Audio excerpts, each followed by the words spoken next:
Hi, and welcome back to the Suburban Chateau. I'm Stephanie Everett.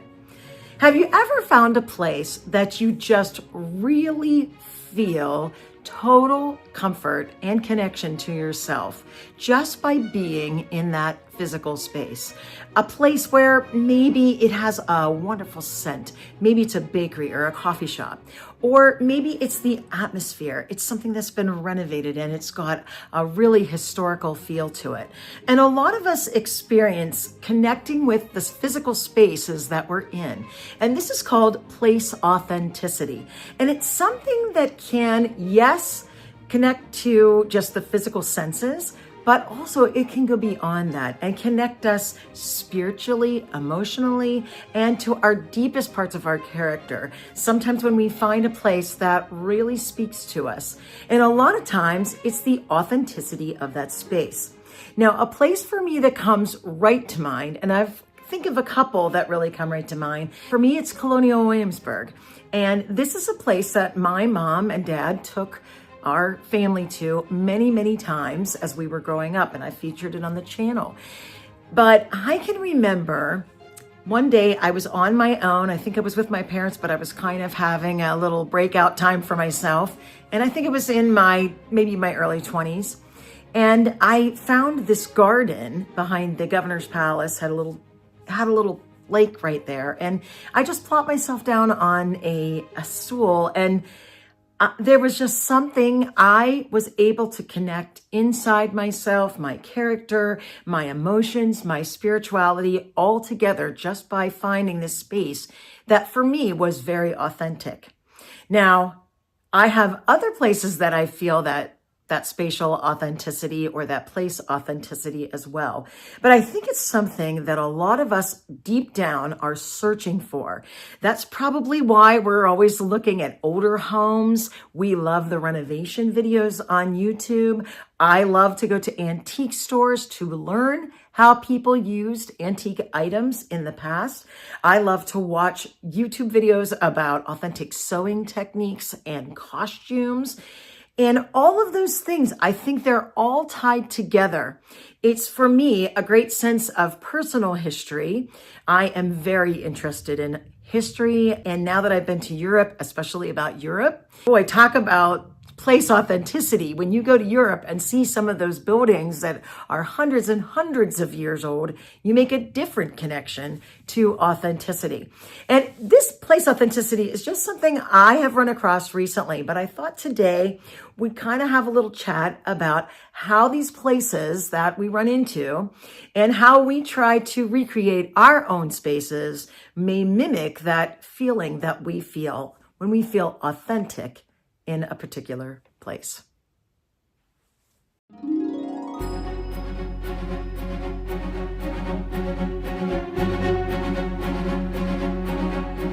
As we discover a little bit more about place authenticity, let's start with those sensory connections that are the easiest for us to comprehend and apply to our lives. And of course, those are sight, sound, touch, taste, and smell. Let's think about sight and visual connections to authentic spaces. Perhaps we see a building that is beautiful and historic during the daytime, but the moment it gets dark at night, we see it lit up and we see it in a new way. Perhaps we're attracted to the comfort of a lamppost in a colonial setting or Christmas lights. We're always attracted to how those outline buildings at Christmas time. Also, I think we're all very attracted to candlelight and fires, and I think those have additional sensory characteristics such as the crackling and, of course, the scent of a fire that also can connect us to place and time. And so they are very attractive to us when we see them. Perhaps it's the rush of a river. It makes us feel calm, but connected somehow to the natural world. So that maybe is something that we hear. So that's our sense of sound. Perhaps we see a beautiful fountain in a garden. And again, we're so connected to the beauty of the water, the sounds in the distance, a little bell in the background. It's all connecting us to a beautiful place where we have a feeling of authenticity. Many times I am very connected with music. And I thought of a time when I was at Colonial Williamsburg, which I mentioned before, and we heard some authentic music being played. And of course, I'm a fiddler. So I was immediately attracted to the music. And immediately I went to a place where I felt connected to the space. It felt very authentic. And again, it just gave me another experience. I'm also very connected to railroading, so when I hear the train whistle in the distance, it automatically connects me to that place in a way that is amazing. Our sense of touch connects us to places as well. I love rich, luxurious fabrics. I love faux fur. I love things that make me feel cozy, velvets, and I love to touch those wonderful fabrics. So those all also connect me to place and time and to places I visited before. Our sense of taste is a great way for us to connect to different places that we've been. Think of how many times you've been to a wonderful restaurant or maybe a very authentic restaurant and you took a picture of the meal on your plate because you wanted to remember it. Perhaps you wanted to recreate it when you got home, or there was just something so comforting and joyful about that meal that you had to remember it and take a picture of it. I know I've done that in many places, and I'm very connected, probably too much, to the sense of taste because I do love food and I love to recreate food. But some of those things, when we get to eat out and try new things, they totally connect us to the places that we visit. And of course, that cookie table. And finally, our sense of smell, the ultimate connection. Think of how much we are attracted to flowers, maybe essential oils that connect us to a place. We all are always looking for the best smelling soaps to use. I'm constantly making candles. That sense of smell is such an important part of our life. And I was thinking too, when we see older places, just the smells that we smell, maybe old books or something that just connects us to a place.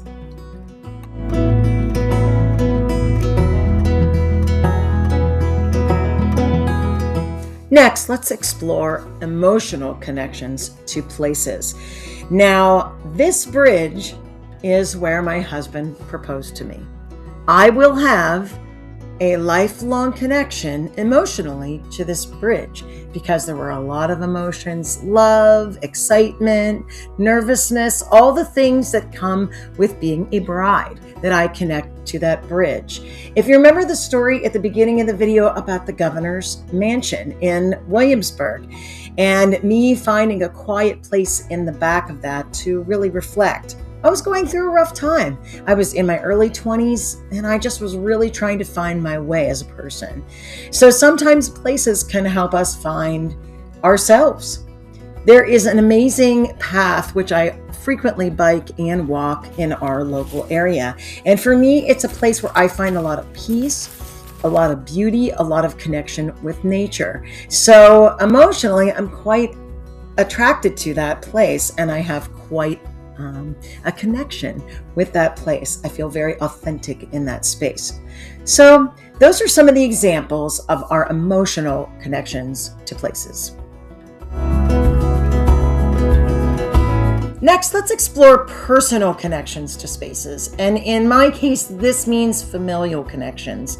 Now, here's a picture of my grandma's house that stood in Punxsutawney, Pennsylvania. And as a kid, we visited very often, and I really loved my grandmother's house. In fact, so much that after she passed, many of her furniture pieces ended up coming to my home because I just love the style of them. And I have had such a great time making them a part of my family's home.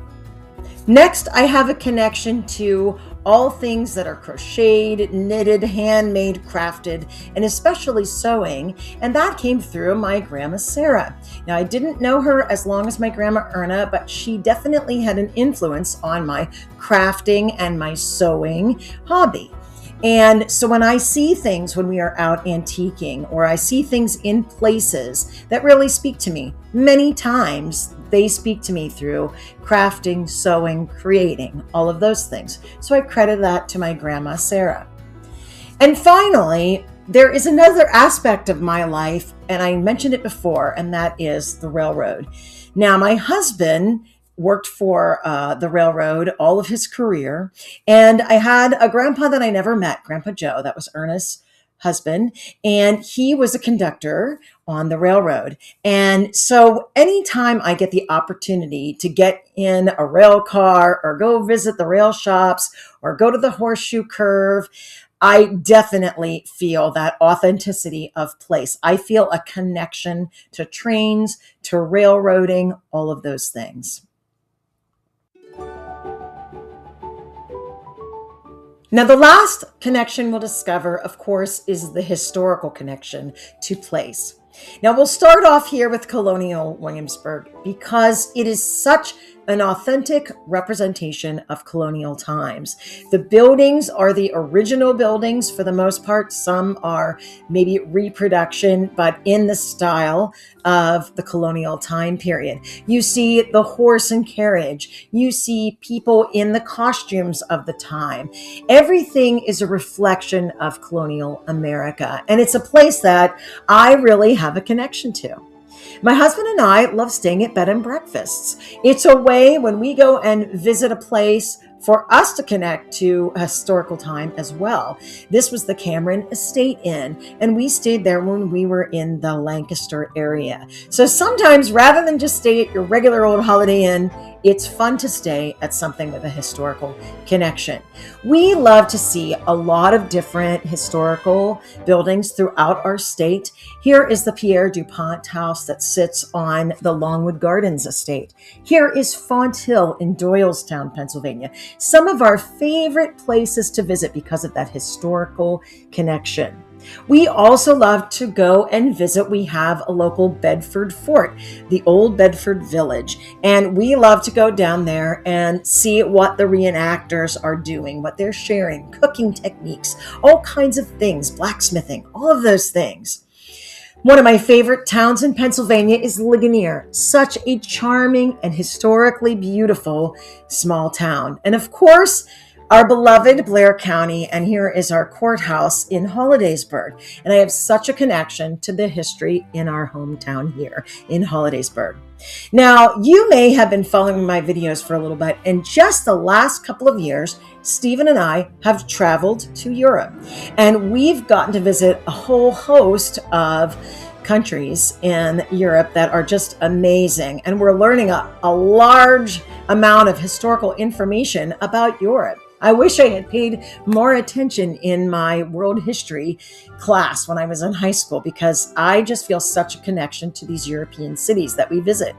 And in all of these places, there are these incredible historic landmarks. I felt such a connection to Kinderdijk and, of course, the incredible windmills. And we visited so many cathedrals, churches, and of course, castles that all cement our connection to the past.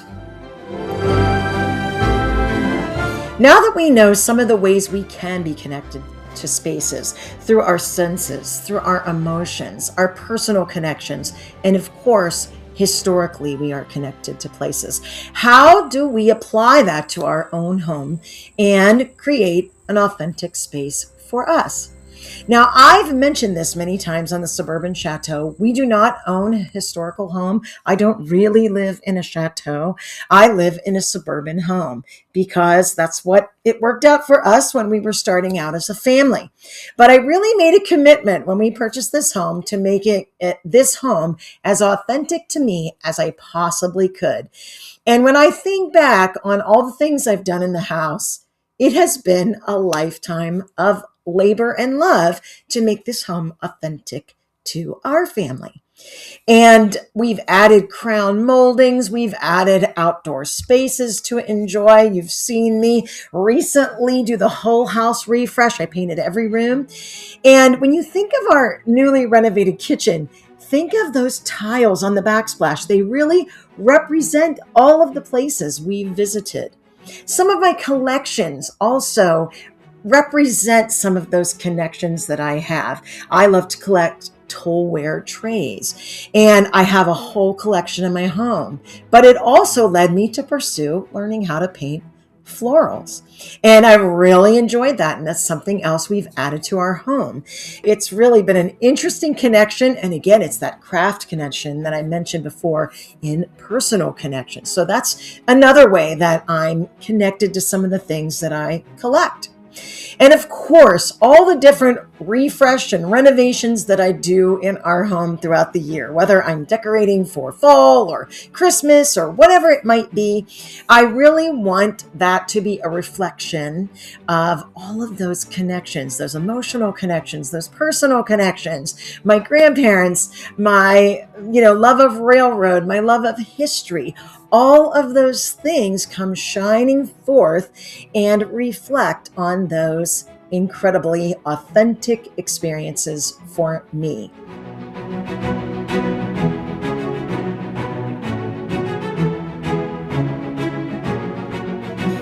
So if you are, like myself, questioning why you are so drawn to antiques, to collecting, to historical pieces for your home, why you have a love of all things historical, older buildings, why you have connections through emotions, through family to certain objects and places, then you also may be searching for place authenticity. And by surrounding yourselves with those items that you love, that remind you of your family, that remind you of historical times, you can create that authenticity in your own home. And I hope you learned a little bit about place authenticity and you can apply it to making your space beautiful.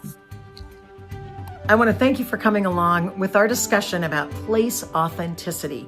And I think it's sort of ironic because I think I've been searching for this my entire life. And I think it's part of the thing that makes the Suburban Chateau the way it is. It is a newer building, but I've been doing a lot of different things to make it authentic for me and make my place authentic to my connection to history. So for me, finding this term, place authenticity, it so resonated with me.